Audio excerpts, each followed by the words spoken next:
My topic today is why we do what we do here and how you need to work really hard at creating the culture that allows you to do what we want to do. But as you'll see in a minute, it's really, it's about a pile of index cards. That's what this talk is really about. It's about this pile of cards here. When summer comes for me, I get a chance to finally catch up on all my reading, and I begin to pick through the pile of books, and one of them I read this summer was a work by a guy named Simon Sinek. Some of you may know his work, and it's called Start With Why. And it's a work about corporations and companies that have a very clear sense of purpose. And for me, it was particularly interesting as headmaster and the extent to which I think of myself as a CEO. He's very interested in the question of why some organizations are successful. In particular, he says, they are because they have a very clear answer to the question, why do we do what we do? He writes in the introduction, there's barely a product or service on the market today that customers can't buy from somewhere else for about the same price, about the same quality, about the same level of service, and about the same features. And we may not want to think of what we do as a product, but clearly we are in a very competitive marketplace, and there are a lot of good schools offering something similar to what Taft does and at a similar price. So he asks, what separates successful organizations? And here's what they don't do. It's interesting. He says, what they don't do is talk a lot about what they do. What he says is just the stuff that you offer. And it's important stuff, but it is stuff. With companies, it's marketing, it's the products, it's their services. And by the way, as prospective parents, you were interested in the what, and you were getting at that when you were online or in the interview, and you wanted to know how many AP courses are offered, or how often does a school play go up. Those are the whats, if you will. He says even great organizations don't spend a lot of time actually talking about the how either. And the how, he says, are your values and principles that bring your cause to life. You were getting at the how in the interview when you said, can you describe for me how students and faculty interact? Or can you describe the philosophy on study hall? Great organizations, he says, don't spend a lot of time talking about that. They talk consistently and clearly and confidently about why they do what they do. The problem, he says, is that very few people and very few companies actually do this. Now, what's the why? Well, you know what it is. The why is the compelling and unifying belief that defines the organization, and only the best do it. He says over and over again in the book, people do not buy what you do, they buy why you do it. Remember, when an organization, he says, defines itself by what it does, that's all it will ever be able to do. Some companies communicate their why really well, and that's why people buy iPhones, fly Southwest, and sport Harley-Davidson tattoos. And maybe even cheer for rhinos. So you see what I'm getting. Why is mission? Why is belief? And not just any belief, it's the belief. Why is existential? It's what rests like bedrock underneath everything, and it's what inflames teachers and students every day when they wake up.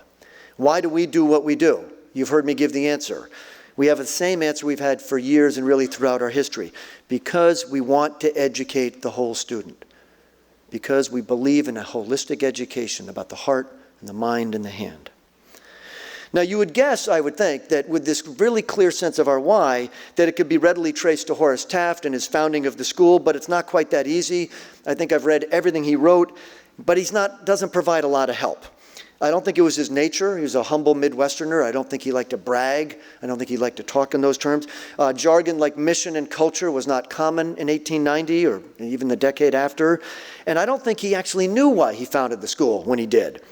As close as he got to an explanation for his why was a reflection I found buried in his memoir at the end of his first crazy year. And he wrote this, I suppose nothing pleased me so much in my plan for a boys' school as the idea that I might be a kind of lay preacher, that association with boys would give me an opportunity for influencing their ideas and ideals. It's a pretty good answer. Understated, humble. You sense it's a reflection of someone who started a school but may still be trying to figure out why it matters. Over his years, I think he would craft better and sharper answers, and he would eventually fall into the language that we use today about the education of the whole student. And finally, I think we would be able to meet Sinek's test. So Sinek's book offered me a chance, and I read it over the summer, to explicitly explore as a faculty why we do what we do. I'd never explicitly asked them that in my 15 years. Why do we do this? So on September 1st, you would have found us on a hot, cloudless day, gathered in the faculty room for our opening meetings. Summer had ended, the campus was quiet. We had all returned like the swallows at Capistrano from our travels and study and families. And there's no energy like that of a room of passionate teachers rested over the summer, eager to start the year, excited that students would soon be pouring in. This is an important talk I give. I take it seriously. And during the middle of it, I spoke of Sinek's work. And about halfway through, I said, I want you all to stop, and I want you to look under your chair, all the faculty, I said, and you would find under there a pencil and a card. On that card is the question, why do we do what we do? Take 90 seconds to answer that. The room fell quiet. Teachers, after all, are good students. They do what the person in the head of the room tells them to do. They scribbled.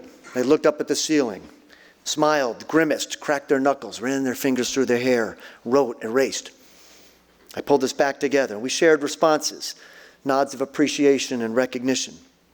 And then I finished my remarks, and the faculty were gracious. They applauded, thanked me, and we filed out here where we take our annual faculty photograph. But I lingered behind for a minute, gathering the cards that were left scattered on the floor and on the chairs. And they fit in my pocket like a deck of cards, this deck right here, bound by a rubber band, dense and weighty, 120 or so answers to why we do what we do, beautiful and noble and vulnerable claims and aspirations. And when I sat down, I could feel them in my pocket. They might have well as been alive and trembling. Why do we do what we do? To influence the moral and intellectual development of the next generation of the world's leaders and to create a framework that will explain the world they will soon inherit. To instill in our students a greater understanding of the world and a sense of responsibility to live a life of purpose and the ability to empathize with others. To send out into the world well-educated and thoughtful and finely tuned minds to fulfill Horace Taft's dream not to be served but to serve. Because we love it. That's how we started the year. Now, but as good as Sinek's book is, and I guess I'm presumptuous to say this, I think there's another question he could have asked. What are the stories your organization tells? Now, it sounds like an odd question, but it's not, at least if you believe that culture matters, and not if you believe that an organization's culture is told and transmitted by the stories that it has. And it's not if you believe that if you don't have the right culture, it will not matter what the answer to your question is to why we do what we do. Now, it's a trendy word, culture. I thought even as I picked up the papyrus last night, you'll notice a couple pieces in the papyrus about culture. There's a terrific one by dorm head and Spanish teacher Philip Cauchy. In recent months, I've seen articles, you probably have as well, contrasting workplace culture in startups and tech companies like Apple and Google. I saw one in the sports section about the laid-back surf culture of Pete Carroll's NFL Seattle Seahawks, which, by the way, and in full disclosure, contrasts with my New England Patriots and their kind of paranoid secrecy and insistence on excellence, merciless accountability. You see where I'm going. Or even Paul Ryan's comments, some of you heard in one of his press conferences, a really remarkable moment where he said that were he to become the speaker, he said that I will insist that I have time with my family. And that is a remarkably important utterance about workplace culture. I don't know that the press really noted what was happening there. Or frankly, closer to home, the culture, questions of culture at the great school at St. Paul's, where there was, as you all know, a rape case that concluded just recently. Note, for example, in the New York Times article yesterday about that case, the word culture appears twice in the last paragraph alone. So I think the question of creating and transmitting healthy culture will have a lot to do with how successful you are. Now, to understand the word, and I shared this with students, you have to understand the Latin roots, cultura, meaning to cultivate or to till the land. I like the image. It reminds us that culture is something that's created seasonally, that it takes hard work. You have your own definitions. Usually academics use a kind of anthropological definition. Culture are the shared norms, beliefs, and values and practices that shape a people's behavior. A recent book called Primed to Perform, in this book the authors put it slightly differently, but a phrase I like.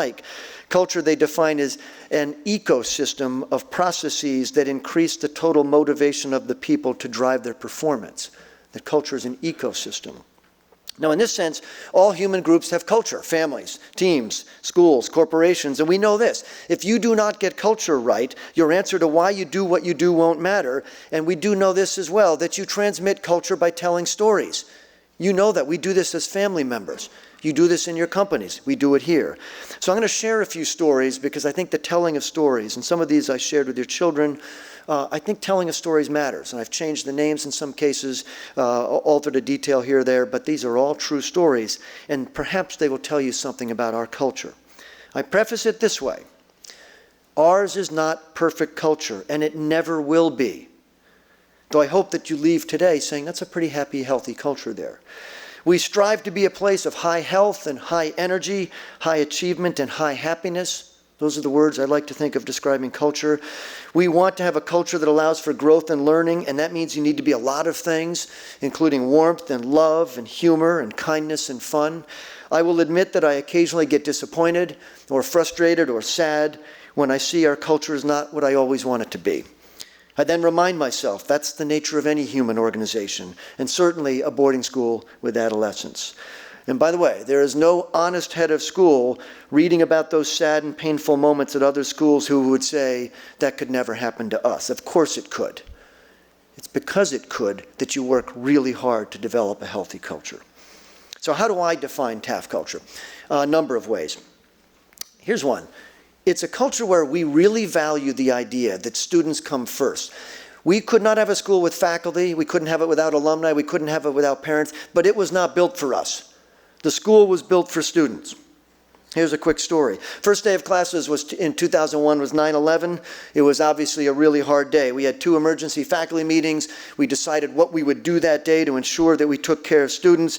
But what showed most was the unscripted acts of faculty. The next day, I found myself talking with dorm faculty, and I found out that on every floor and in every dormitory, and without any mandates or coordination, teachers were wandering the halls late at night, poking their heads into rooms, making sure the students were asleep. If they weren't scared, they were okay. No one asked them to do that. It wasn't in the faculty handbook. Frankly, I had not remembered to say anything like that in a faculty meeting. And by the way, plenty of those faculty had family members they were worried about. They had just kissed their own children goodnight in the faculty apartments, worried about whether they would be safe tomorrow. And I'm darn sure they needed their sleep. But what they were doing was walking around the dorms without me saying a word, acting out in the belief that they put students first. And I've never gotten out of my head the image of a teacher opening up a dorm room, that crack of light from the hallway spilling into the room, and 2 students asleep in the bunk bed. Ours is a culture where we maintain faith and perspective and optimism as teachers. We really value the idea that adolescents, and we know adolescents, that their acts of maturity and thoughtfulness and kindness will be equally matched by their stupidity and pettiness and even selfishness. That perspective is not easy. By the way, it's not easy as a parent. Imagine multiplying it 600 times. We try to be a place that has very high standards of conduct and performance about which we will not negotiate, but we also want to have understanding and some perspective and even humor. We tell them when they are bad, and we really like catching them when they do something good. Horace Taft had incredibly high standards of conduct, very well known for this, but he also had, I think, pitch-perfect perspective on teenage foibles. One time, when the school had been moved here, the gymnasium caught fire, but it was saved by the fire department. And he wrote, "When I inquired among the boys, I found that 2 boys had been looking at a number of barrels of gasoline around the back of the dorm. The barrels stood just back of the wooden gym, and they had on them some kind of frosting. One of the boys bet the others that the frosting would burn. The fire made a glorious flame and almost finished us." That's perspective. When he reflected on the silly somberness of student obsession with traditions, and by the way, this is one of the paradoxes I've never understood with teenagers. All they want is change, right? Change. And you got to preserve every tradition you have. And by the way, a tradition is anything that's happened for 1 year. So he was referring to an editorial in the paper that had to do with some new rules for freshmen, and the column ended, "These traditions will start next Monday." It takes a minute to figure that out, but you will. He wrote his friend and headmaster Sherman Thatcher out at the Thatcher School. He wrote this one year, "We've had the best term yet, scholarship, health, and everything. And I suppose we'll catch it some way next term just to even things up. That sounds like a pretty seasoned head. Now, this outlook of optimism, of balance, perspective, the word I use is proportionality. It's really important. If you don't have it, you're not going to survive in this work. You have to have it as a teacher. And we also know that the moments of adolescence where they err are often the ones where the best chance for teaching and learning take place. So ours is a culture where we deeply value how teachers can punish and express disappointment, set conditions, insist on change, demand much better, care deeply, embrace empathically, and teach. Here's a story about Rusty Davis, who was an incredibly effective dean of students for about 15 years. He's someone who got culture before anybody used the word culture. Now, I preface it, it's a letter, and by the way, he gave me permission to use it. I preface it as well to say, this is an incident that took place about 25 years ago when streaking was a national craze. And by the way, on college and high school campuses, and by the way, among boys and girls. And I preface it by noting that the incidents at Genesis took place about in a midnight dormitory room where lots of bad ideas are born, with one boy daring another to run a lap around the quad naked. Here's the letter some boys received, copied to their parents, who all had to come up to the school for must have been a pretty tough meeting with Rusty and Headmaster Lance Odden. It reads in part, I am sure that you can appreciate that the faculty have better things to do at 1 a.m. than quiet down a disturbance caused by you and your buddies running around the quad dressed only in your baseball caps. While I understand the animal house mentality that can take over in the late spring, the fact that you think something is funny does not mean it's funny. And nor does it mean that it's appropriate at Taft. Running around in the all together is in really bad taste and it will not be tolerated. I don't think that assigning a specific penalty for your actions is appropriate, because to do so would equate this foolishness with other actions we might punish but actually tolerate. Now, I understand that nothing malicious is intended by this kind of behavior, but the result of this nonsense inconvenienced a lot of people, woke up 2 dormitories, and set a tone more appropriate for Faber College, John Belushi's fictional home for his 7 years in academia, than at Taft. And then he ends, now, I will not make this memo part of your personal file. I do have a very long memory regarding such things. And I will respond to further such incidents of this nature with no sympathy whatsoever. We have 4 days left until the summer and about 180 till graduation. Keep quiet and keep your pants on. That's Rusty Davis.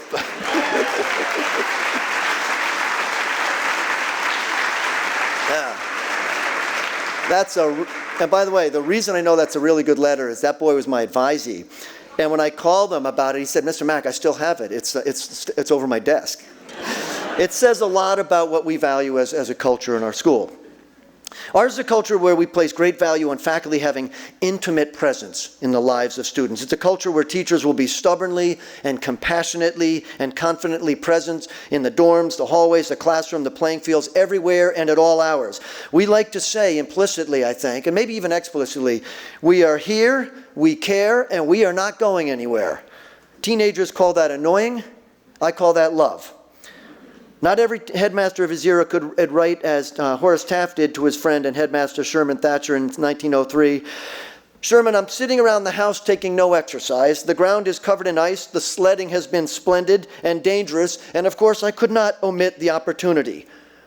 Sledding with the boys, at the fastest point, the back sled broke. We shot off at a terrific rate and ran slap into the tree. My knee and ankle are worse for the wear, but I'm glad no one was killed. One of my boys was along. He's still in bed yet. I love the image of that presence in the lives of a big, tall headmaster, arms around a kid on a toboggan as it careened off into the snow, the 2 of them laughing and limping back to school. On a more serious note, he wrote Thatcher in 1915 of the worst moment of the year. He was being driven in his car. Can you imagine the car, 1915? And I quote, we came face to face with a boy racing another automobile on a bicycle. The boy lost his head. He turned one way, then the other, and he finally plunged head foremost into our machine. The next hour was perhaps the longest I've ever spent in my life, for he was crumpled on the road, his face covered in blood. I felt sure he would never survive. I hope I never have another agony such as that one. He's now discharged, cured from the hospital. Then you can see him there on that dirt track of Route 6, cradling a boy in his arms, praying that he would live. And I think, can a teacher be any more present than that? That's that teacher, that coach who has an arm around a boy or girl who just found out the injury means the end of the season. It's that advisee we hold who just found out that her grandmother died.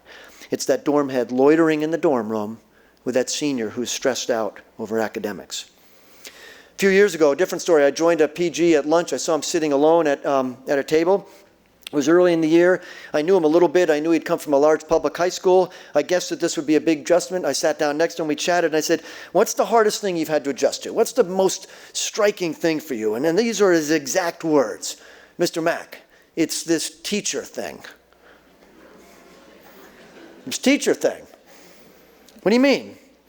He said this, I just got my first English essay back. I didn't do very well. My teacher pulled me aside after class and told me to come by his apartment tonight at 9 o'clock. If that happened in my old school, he'd be arrested. That's a true story.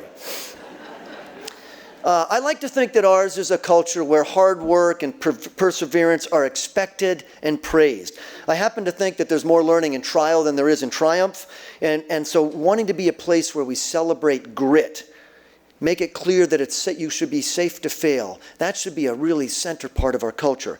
I was very close to a young woman that Pam knew really well as well. A young woman a number of years ago who loved team sports, absolutely loved them.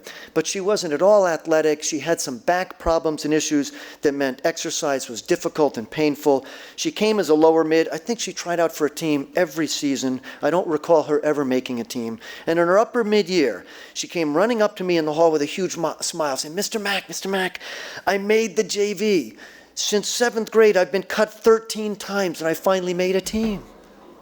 There was no irony. There wasn't a shred or ounce of self-pity. It was just pure joy. I marvel at the perseverance and grit that she had. The tryouts where every drill reminded her that everyone else was more athletic and faster and more agile. The coach coming by the room in the dorm room to say that she didn't make the team, going out into the hallway to see that her name wasn't on the bulletin board. And it won't surprise you that she's become a teacher, and I bet she's a really good one. I hope ours is a culture where integrity matters, right? Culture where your word is critical, where being honest with what you hand in academically, where we leave backpacks in the hallway, where you sign out saying you're going to your parents that in fact they will be home. Culture of integrity, I think, is vital. One fall, I was teaching a senior elective, and the class was doing an announced full-period open book in-class writing. It was a big test. A few minutes into class, I left to go Xerox or get coffee. I can't remember what it was. I was probably gone for 10 or 15 minutes. I came back, and students were scribbling away, leafing through books, finding material. And they handed in their essays at the end, 3- and 4-page, beautifully fluent and articulate and well-researched topics, well-written essays.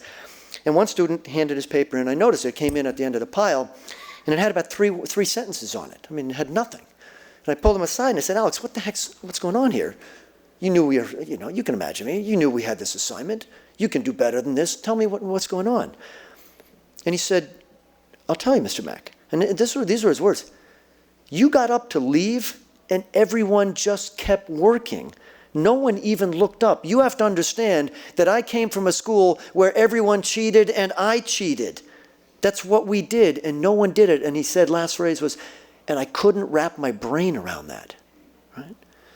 And so we talked about that for an hour. What does it mean to be in a place where you trust each other and you're trusted to hand in your own work? We have a word for that. It's called culture shock. I want ours to be a culture where students gain the courage to adhere to their principles, to confront inequity, to fight for what they believe in. A story about 10 years ago, the monitors and I were meeting. They were talking about a dance and a band that they wanted to bring. I can't remember who the band was, but it was wildly popular. And they knew that if they had this band, they would be incredibly respected as monitors. This would be a big hit. The only issue was cost, that it would mean that even if every single student in the school signed up to go, it was going to be well over $100. Every monitor was in favor. You could feel the pressure in the room to get to consensus, to agree that we would sign them up. And I watched them try to work this out. I didn't want to put too heavy a thumb on the scale. You could feel the pressure. And then Susan spoke. And as always, she was the last to speak. And she said this, my dad doesn't work. We've got some really big medical bills. I'm not asking my parents for the $100 that they can't afford, and I don't think I'm the only one. So if we hire this band, and I'll respect you for doing that, I'm not going to be able to go, and there are a lot of others who won't be as well. I'm just saying. Conversation was over. It was over. Think of what she did. Think of the courage it took, the guts it took to make that stance. Think of the empathy that the group of monitors had to have. The mom said, well, that's it then. We're going to get a different band. And they did, and they got a $25 a person band, and people will not know that the reason that dance was filled that night was because a girl had the courage to say, we can't pay $100. I want to be a culture that places real value, and I know this is not surprising, I talk about it all the time, on kindness and caring and niceness, and we try to confront the thoughtlessness and cruelty and pettiness that comes with humanity, and I think in particular with adolescents. I don't mean that we're going to pad every sharp corner. I actually think that discomfort and bruises are part of growing up. But I also know that a culture where students are not nice, or where they're cruel, or where they're disrespectful, well, that's a place, it won't be much of a school. Years ago, I was coaching varsity soccer. The team was stretching as the practice was about to get going. The girls' cross-country team ran by, and some player made a comment. I don't remember what it was exactly. It wasn't terrible, but it was stupid. It was demeaning. It was sexist. It was sophomore. I was furious. But before I could get to the team, the captain was talking. It probably didn't hurt that he was 6'2" and about 190 pounds, but he was standing in a circle. When I got there, I interrupted or listened to a lecture that went something like this. This is not happening. That's not who we are. I want you to think about how you'd feel if that was your sister who ran by. Got it? And guys, my sister just started here this year. That could have been her. It was over. That was it. He was saying, without any politically correct jargon, without any formal training, be nice. About a decade ago, in the first week of the school, I was meeting with the school monitors, as I always do early, and I was asked if there was anyone they were concerned about.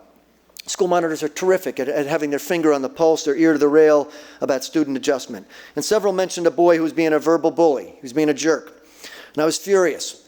So I found Nate, a monitor, a 2-year mon, who was a real leader, and I said to him, listen, we can't have that. I'm going to drag him in the office and he's going to hear from me. And I'll never forget the words. And I've shared this story with others. He said, hey, Mr. Mack, can I have a crack at him first? That's an interesting response. But I took a leap of faith. He looked ready to lead, and I said, okay, you've got 24 hours. If I don't see you in 24 hours, he's coming into my office. He came in the office the next door, and he said, Mr. Mack, I think we're going to be all set. I said, really? What'd you do? He said, well, here's what we did. I got 2 other boys, so-and-so and so-and-so. By the way, one was a hockey player and one was a football player.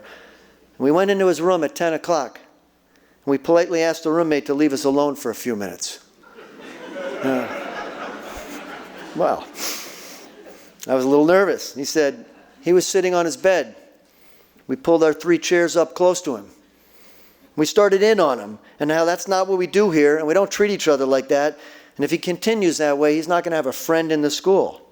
And what happened, I asked. He said, he started crying.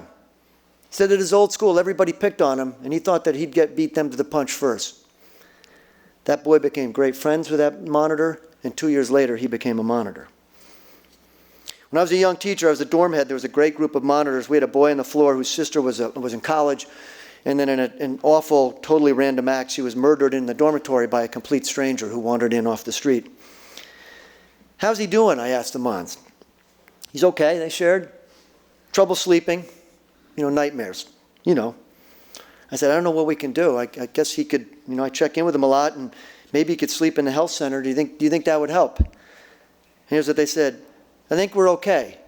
We've got a schedule worked out, and every night one of us comes into his room around 11 o'clock, and usually he's lying in bed, and we kind of talk to him, and then we dim the lights until he falls asleep, and then we pull the covers up and make sure he's okay. I think it's working.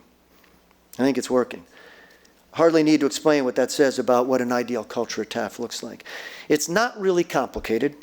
It's not about what the student handbook says about bullying or inappropriate internet use or harassment. There just are too many reminders of the damage that can be done by and to students on colleges and school campuses where culture isn't marked by basic respect and kindness. We read about hazing in male and female athletic teams. We read about boys keeping score of sexual conquests, mean alpha girls humiliating friends, faculty oblivious to harmful traditions. You just hope that you can create a culture where people say, it's not complicated. Let's start at this. Be nice to each other. Now, perhaps those stories help you see the kind of culture we try to create, one where faculty put students first, where we are profoundly and intimately involved in their lives, and where we have a perspective on their trials. One where integrity and grit and resilience are celebrated, and one where we treat each other with respect and kindness. A happy, healthy, energetic, and achieving culture. I hope that's what you see every time you're here. By the way, I invite comments on school culture from you. You are part of this as well. The creating and transmitting of culture is laborious. Remember, it's an act of cultivation, and it means that it's exhausting and never-ending. Any honest head of school would say that our cultural challenges are real and they are shared, and that no school or university is immune to the issues that come when you put a lot of young people in the same place together. So I tell stories in hopes that they carry the values and norms that are at the center of the school. I tell stories hoping your sons and daughters will be in them. I tell stories hoping that you will too. So the question, what stories do you tell, I think is a really important one. You may have a very, very good answer to the question, why do we do what we do? But unless your culture is aligned with that answer, you simply will not succeed. And that brings us, as I close, back to the faculty room and to this. Brings us back to these cards. Those 120 cards answering the question, why do we do what we do? It was fascinating when I gathered them. Our answers, all of our faculty answers, were strikingly similar. You know, a group of incredibly gifted and passionate, caring teachers who try to cultivate the kind of community that every day would allow us to live out this mission, to live out the answer to the question, why do we do what we do? And these cards, they've sat on my desk all fall. And it's been fun. Every day I leaf through them. And most days I send a note to the faculty with one card. I think it's a nice way to start the day, to start the morning with one of the answers from a colleague. Here's what I wrote. I wrote, because we believe that when we educate the whole student, we shape the kind of people the world needs. I like that answer. I don't think it's any better or more important than any of these. It sounds like a small thing, but something really lit in me when I gathered those cards, and if you held them too, if you cupped these aspirations in your hands, you would have felt it. You feel as if you had put a red cable and a black cable to it and clamped down hard, you would be glowing. So the poet in me likes to think about what these cards are. I have them on my desk, as I said, every day. What are they? In the 19th century, there were things called flip cards, photographs, when photography was a budding technology. And I think that these are flip cards. And when you go like this, you can watch a student's growth through their career. There are other things. The poet in me says, no, you know what they are? Actually, these are the loose pages of a long, sprawling novel that we're going to bind together and read years from now. No, that's not what they are. You know what they are? They're my exam notes. And I pore over them late at night, cramming in preparation for an annual exam that has just one question. No, actually, you know what they are? They're a deck of cards. We deal to the teachers. Around the table of the school, we toss them out one after another. You know, I'll see your hope and I'll raise you a dream. Now, you know what they are? They're a billfold, right, of a currency of ideas and ideals on which the entire economy of learning is based. And we exchange them every day and we find ourselves immeasurably enriched. Now, I know what they are. They're invitations. They're invitations to you as parents. They're a save the date for the moment when walking across the graduation stage will be the answer to the question, why do we do what we do? That's what they are. With thanks for all you do for Taft and thanks for being here, have a great day.